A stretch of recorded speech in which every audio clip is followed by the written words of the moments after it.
Hey there! Welcome to today's episode of The Courageous Entrepreneur. I'm your host, Winnie Anderson. This is the show that gives you the information and inspiration to help you leave behind disempowering thoughts and patterns and move forward with confidence and courage to help you achieve your goals.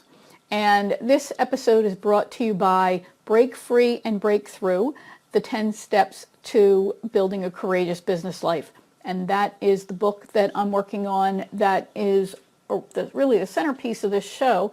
And you can join the readers panel and get updates on the progress of the book. You can also be actively involved in the creation of the book by contributing your thoughts and feedback as I construct the book and each chapter. You can do that by going to winnieanderson.com/couragebook. There's just a little bit of copy there. You want to click on the active link and just add your best email address, and I'll be in touch with you soon to get this whole process rolling. So your role as a member of the advanced team, the readers panel, is to provide feedback for me on different sections of the book, and also then to give your 2 cents and to, when it gets ready to be released, to support the release by sharing the information with everybody else in your contacts, and of course hopefully buying the book on its launch day. It will launch at a price of 99 cents on the Kindle version, so certainly not exactly a big expense. And that again is winnieanderson.com/couragebook. It's Break Free and Break Through, 10 Steps to Building a Courageous Business Life. And that's who is sponsoring today's episode. So let's jump in and get right to it. Today's topic is around the issue of comparing ourselves. Once and of course I have notes that I'm going to be looking at. So it's all right, back to the content here. So we make the decision to go out on our own and go into business for ourselves, but we then begin this torture of comparing ourselves to other people. This is actually something that is almost instinctive. Actually, monkeys share this along with us. It's something that is just ingrained in us. As you watch toddlers playing together, and the toddler will see that toddler B has a toy, toddler A doesn't have it, I want it, and then goes after it. That's a form of comparison, I think. And as we grow up, we get compared, right? Our parents compare us if we're in a family with other siblings. Teachers compare us. We can't help it, and then we get compared. And then we are constantly comparing ourselves to those that we're growing up around, and certainly the images that we see in the media. Women are particularly tortured by comparison. Our hair's not straight. It should, we want it curly. We're not as attractive. We're not as thin. It's terrible. And that can destroy our self-esteem, right? So then we get into corporate life, and it's full of comparisons. We're comparing ourselves to our peers. We're receiving information that compares us to other people, and we can then make this value judgment that, well, I should be at a different place in my life. I should have gotten that opportunity that other people, have gotten, and that really belongs to me. And before you know it, you've should it all over yourself. Well, there are actually times when comparison is healthy, so I'm going to share that with you, and then there's the negative. So let's look at the healthy comparison, and of course I'm looking at my notes as I talk to you. So there's healthy comparison. That works to actually empower us. Then the unhealthy comparison is disempowering and can actually demoralize us. So the two of them. Healthy comparison happens when you're doing research. You're out on your own, right? Or you're planning on going out on your own, and you're doing research into, well, what do other people do, right? You look at other people's websites, other companies' websites. How are they laid out? What do they emphasize? What colors do they use? What's their language sound like? What do their images look like? then there is where you look at, well, what does this person do? What's their business model, right? That, again, is healthy research, and you're comparing yourself. Do I want that? Do I not want that? Is that going to work for me? That's all healthy comparison because it's used as a research tool to help you make decisions. Unhealthy comparison happens when you look at what somebody else is doing, being, or having, and you're saying, I'm not enough. I can't do that. I shouldn't do that. When I do that, I suck. You just really start beating yourself up. I'm not good enough to do that. So healthy comparison is not judging yourself. Unhealthy comparison is when you look at what others are doing or who they're being, what they have, and you're finding yourself lacking. Okay, so they've got a better website, they've got a better offer, they've got better copy, etc. For entrepreneurs, this can really lead down a path that is unhealthy and disempowering, to say the least. You can then it can be depressing.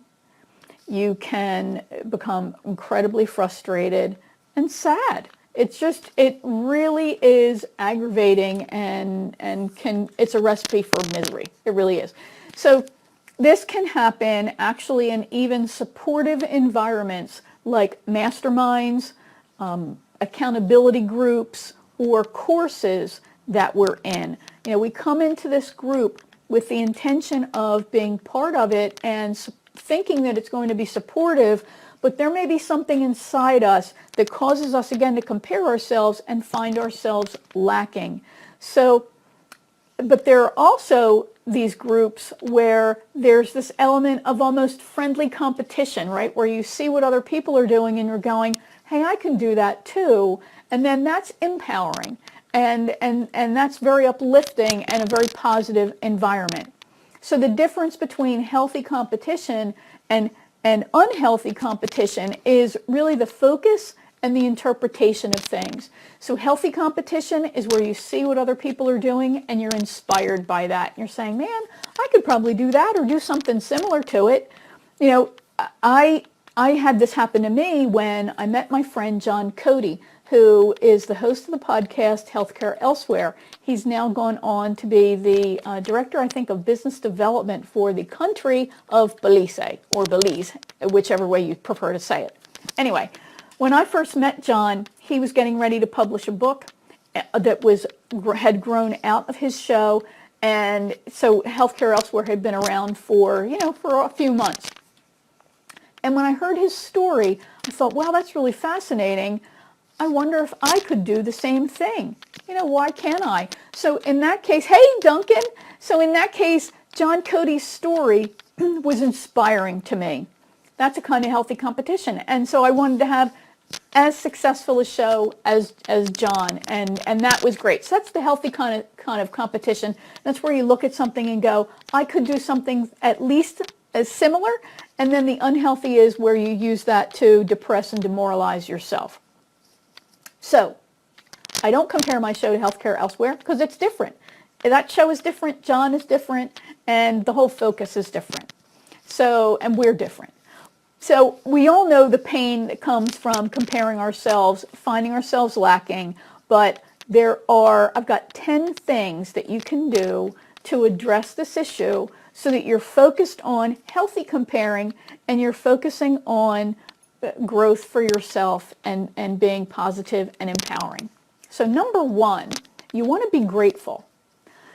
And I know that can be hard when maybe you're feeling like you're having a crappy day, but there is something in here to be grateful. There's something in that experience to be grateful for, whether it's, at least your health, right? So you've got your health, you have that you live in a great house, that you have healthy food, that you have friends, you have family, they're all well. So you really want to focus on everything that is positive, and even in a negative.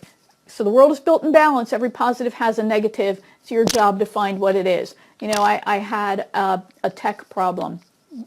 So what did the tech problem do? There was a learning opportunity in there for me. So there's no sense getting upset. Tech is tech, right? So you really want to, and sometimes it takes a lot of work, to look for that positive. Be grateful about what you have and focus on that, because I really believe that it triggers the brain to start looking for more good things. If you believe in vibration, you know, it raises your vibration being grateful.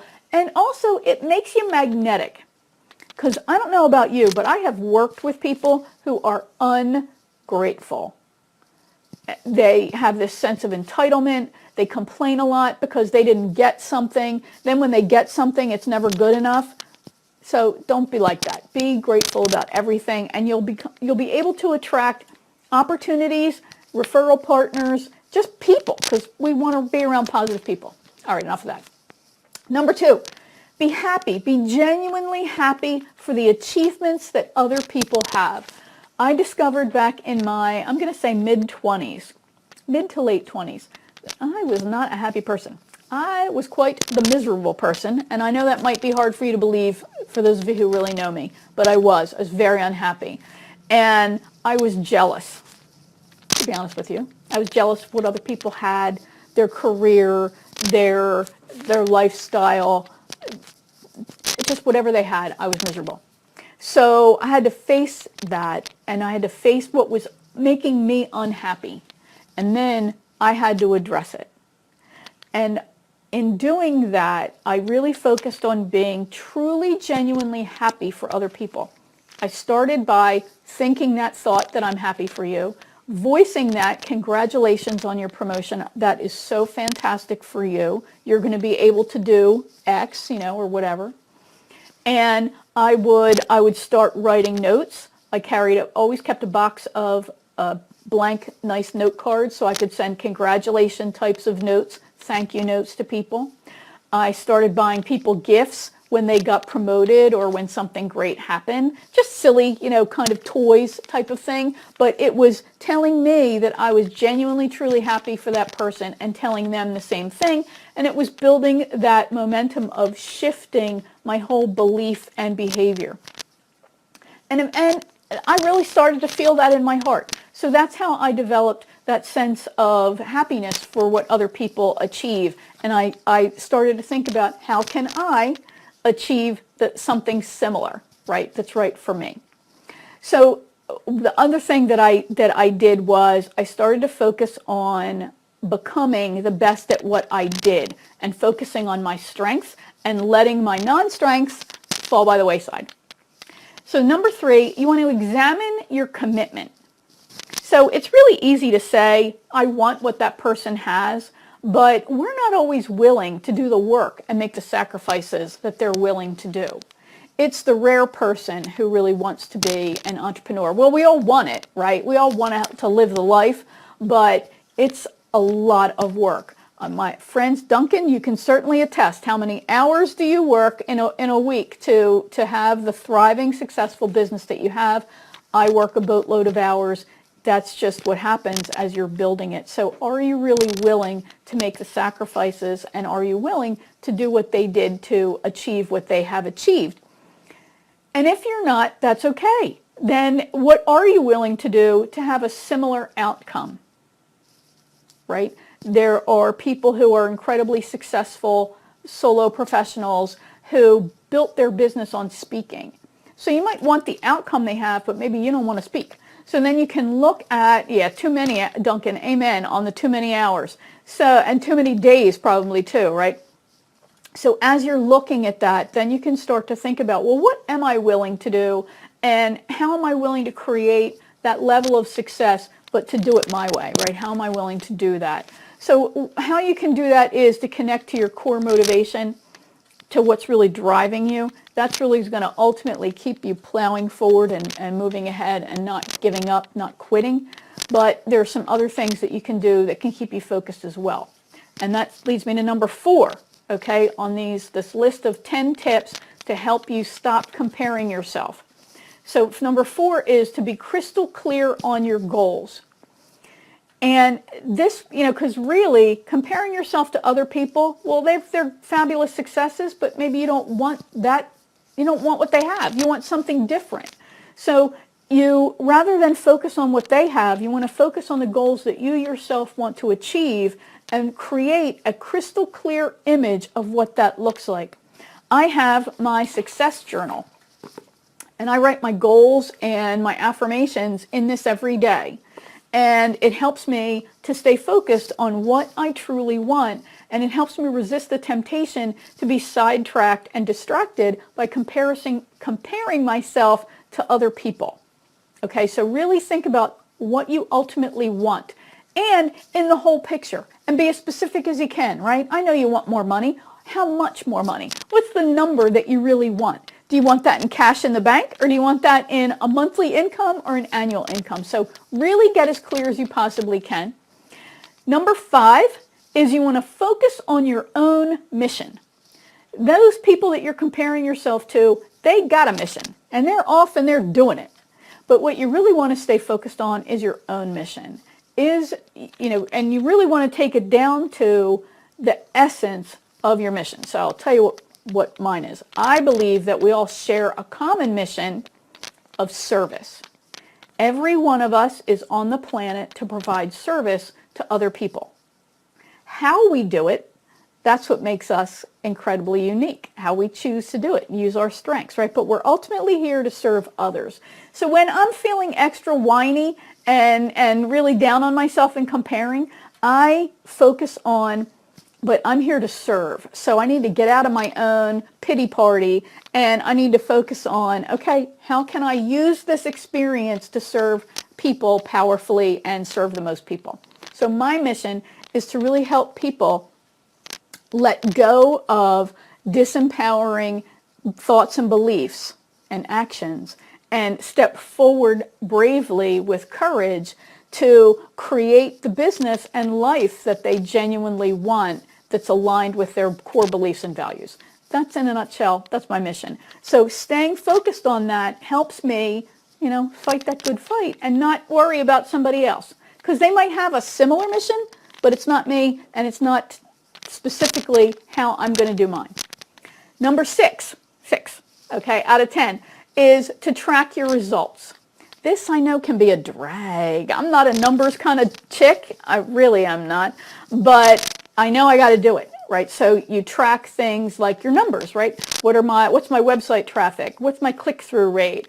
How many people did I talk to today? How many people are close to saying yes? How many people said yes? And then you can start to develop this healthy competition with yourself and your own numbers. Those kinds of things are actually very motivating. So you can do things like, use some kind of visual cue to keep you on track. Jerry Seinfeld talks about how he became a strong writer by writing every single day. And what he would do is he would put an X in the calendar in front of him, in front of his desk.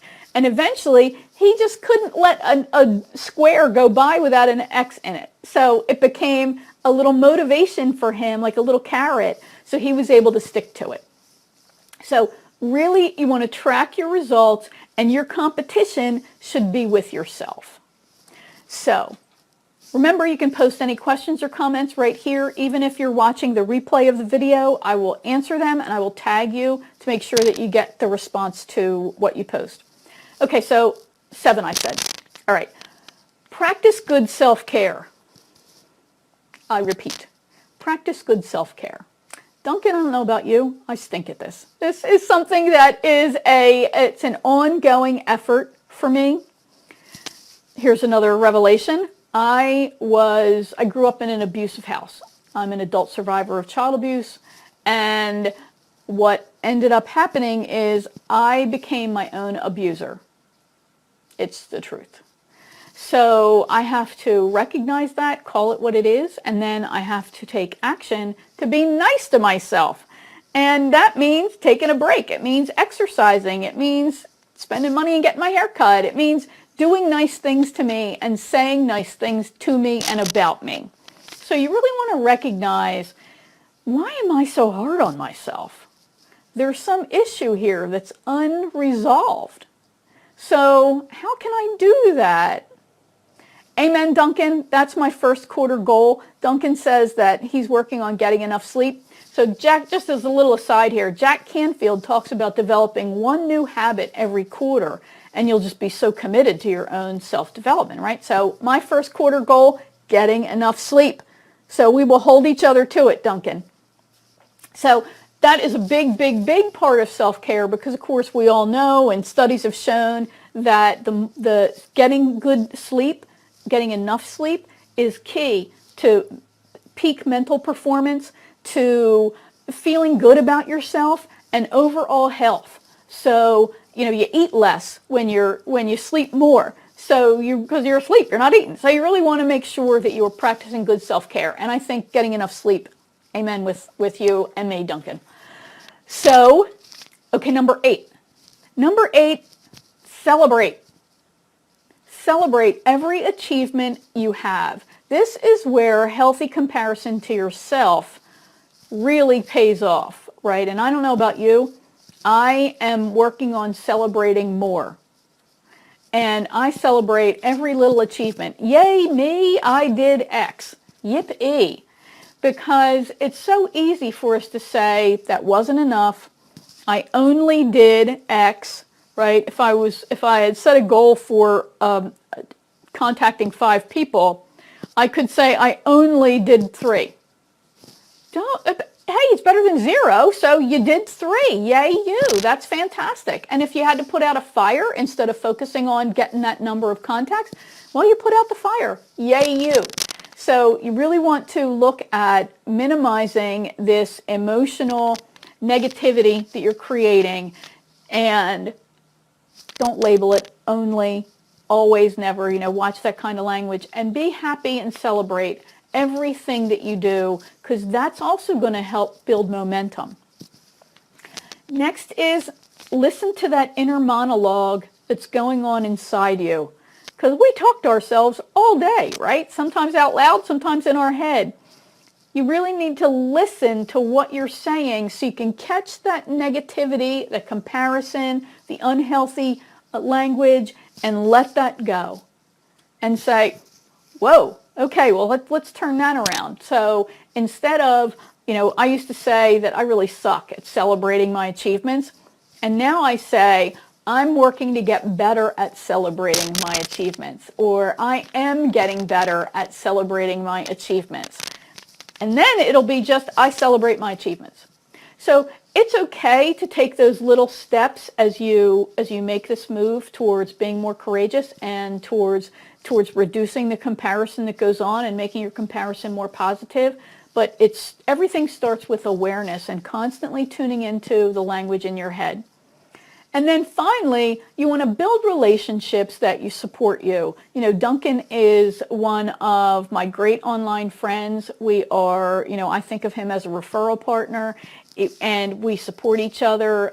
But we also then say, you know what, I don't know if that sounds right. So the greatest friends are the ones who will tell you that you got spinach between your teeth and you got snot on your nose. There are plenty of people out there who, I can't say that, I might hurt their feelings. Hurt my feelings? Do you think I want to walk around with snot on my nose? I want to know that you're the kind of friend who's going to tell me that. So never hesitate to send me a message, you have snot on your nose. Anyway, you want to build relationships that support you. And you want to guard those relationships. So by support, I mean that you'll get cheered, you'll get pushed. When you don't feel like doing it, come on, you gotta make those calls today, get that thing done, thanks to the love. You need people who are going to be dead straight with you and tell you, I think you are heading for a cliff. This is not good, right? Those are the people who love you. The people who go, oh, you're fabulous. That makes you feel good, but it's not very helpful. So you really want to consciously construct relationships and groups and individuals who will support you emotionally, spiritually. They'll support your launches. They might not buy everything you do, but they'll share it. They'll, all of those kinds of things. There's plenty of negative people out there, and we need to support each other. So that is when comparison can be healthy. Hey, Kay, that when comparison can be healthy and when it's unhealthy, when competition can be healthy and unhealthy. And then you have 10 tips to help you compare yourself less and start celebrating yourself more. So I hope those have been helpful to you, because I want nothing more than for you to step forward in courage, to boldly create the business and life that you want, and to help the people that you were meant to help. Remember, you're capable of a heck of a lot more than you think you are. So if you like what you heard, I hope you will like my business page at Winnie Harrington Anderson here on Facebook, that you'll share this video in your connections, and that if we're not connected, you'll send me a connection request. And also, I would like to remind you that this episode was brought to you by Break Free and Break Through, 10 Tips to Building a Courageous Business Life. That is the book that I am working on, and if you would like to be a part of the readers panel for that book, you can head on over to winnieanderson.com/couragebook. Just add your email list at the little hot link that's there, your email list. Add your email address, your best email address, to that link, and we'll add you to the list. A readers panel is a group of people who are really interested in a topic that a book is built around, and they are willing to reviewing different pieces of it and giving their 2 cents. So you're going to see everything about this book before anybody else does. You're going to see the outline. Tell me, am I including things that you think should be in there? Should I add something, take something out? You'll start seeing chapters, the drafts of chapters, and give me your 2 cents on the content. Do you like it? Do you not like it? Do I need to add or delete anything? And then at launch time, hopefully you will support the launch of the book, buying it at 99 cents when it goes released on Kindle, and then sharing that with your friends and your contacts. So this has been Winnie Anderson for The Courageous Entrepreneur. Again, you're capable of so much more than you think you are, and I will see you again soon. Bye for now. Don't forget, leave a question or comment if you've got one. See ya.